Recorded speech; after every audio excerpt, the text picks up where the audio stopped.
and welcome back to Chanime, episode 4. I've been gone for a while, but let's talk about something. Something very awesome, something not awesome.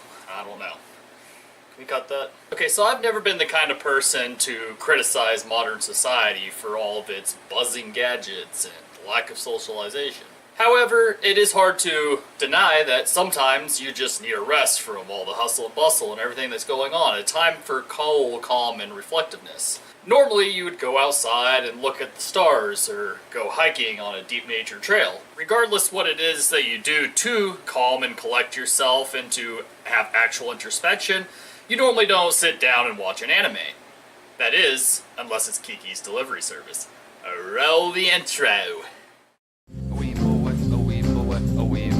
Oh, jungle, the mighty jungle, the lion eats tonight.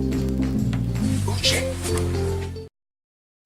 Kikis delivery service, from its soft and serenic artwork to its enjoyable and almost poppy music, comes together to create a beautiful package. It follows the story of a young little witch who is heading out of her town to train.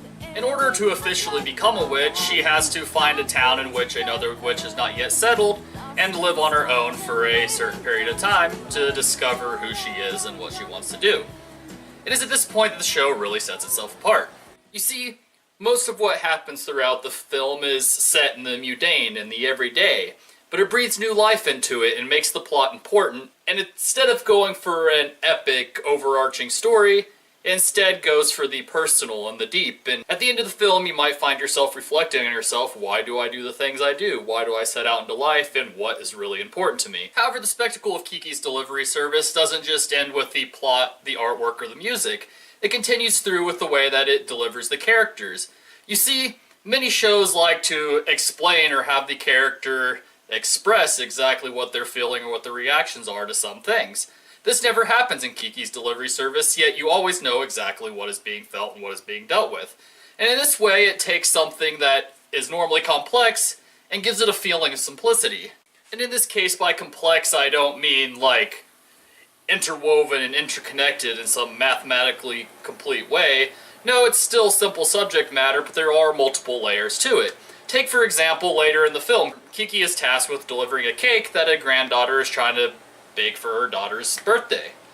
Now, little to Kiki's knowledge, until she gets there, the oven's not working, and it gets you really involved in the rush and the excitement of wanting to put together this cake and them solving the problem, and how the grandma is just so excited and happy to be doing something for her granddaughter, and her love for baking and how she can finally do it together, and how nice Kiki is. And then on top of that, you have like the clock counting down, because you know there's this party that she wants to go to. She's never really said it, but you can tell by her body language and reactions throughout earlier parts of the film.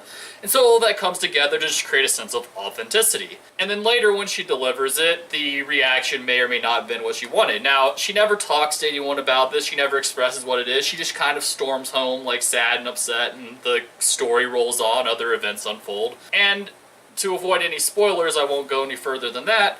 However, the point is that the entire story does interconnect in this way, and the characters are developed in a flawless and perfect fashion as far as I'm concerned.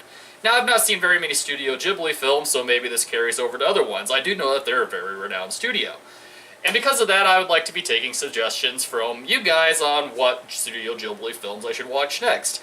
Just go ahead and put that down in the comments below. But for now, I'd just like to let you know that Kiki's delivery service is a solid 5 out of 5. If you haven't watched it, go watch it. And did you notice that was a 10? Spirit fingers.